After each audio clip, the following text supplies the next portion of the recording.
I like that in a woman. Maybe if you pair learnt some manners, she might not be so silent. Rough with the smooth, man. So, this is all China sent, huh? Just one woman? I am First Lieutenant Fei Li of the People's Liberation Army. My 2 subordinates were killed by security robots on the way here. Aw, shit, listen. We didn't mean no disrespect. Hard to believe you're the one they called a survivor. Well, appearances can be deceiving. Ain't that special. Just real lucky. Oh, luck. Well, that's good. Because we could all do with a bit of luck. Because the Japs consider anyone without official ID as an invading hostile. So, we're all in the crosshairs. Speaking of, sir, we'd better get moving. Right, Beta 1 to base. Now moving to first contact rendezvous. Roger that. Base out. Got some local help in the Shibuya flood zone. It's this way.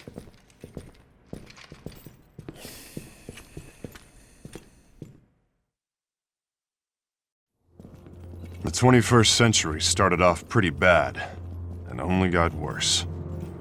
Sea levels rose. Climate went to hell. 3/4 of the major cities around the world were flooded, ruined, and uninhabitable. Local and national authorities rebuilt upward, above the waterline. Whole new cities, using the old as foundations, and leaving the lower layers, the flood layers, to rot and decay. But a lot of people had already died as the world collapsed. Who was going to build these incredible new structures? Robots.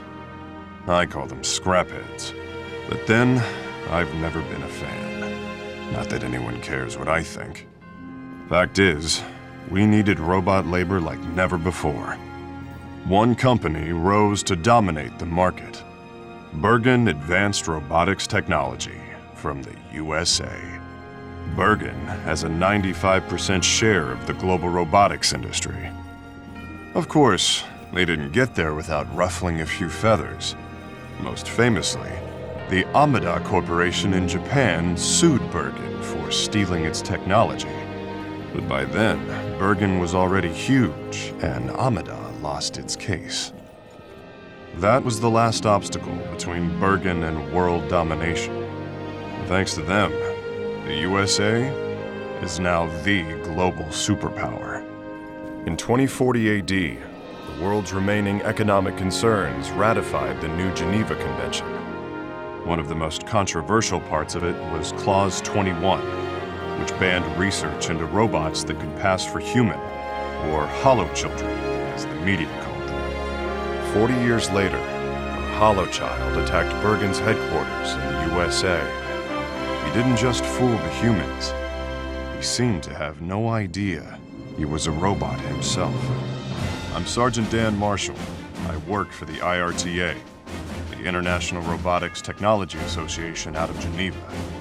The IRTA set up a global task force called Rust Crews to deal with breaches of the convention, especially Clause 21.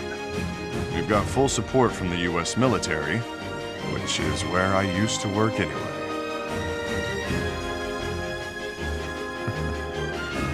Some things never change. And that's how me and my partner Bo ended up in Japan.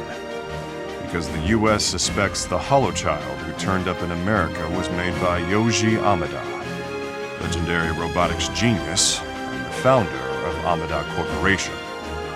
We're here to arrest Amada and take him to Geneva at any cost. That means we get to knock out any scrapheads that try to stop us along the way. I sure hope they try.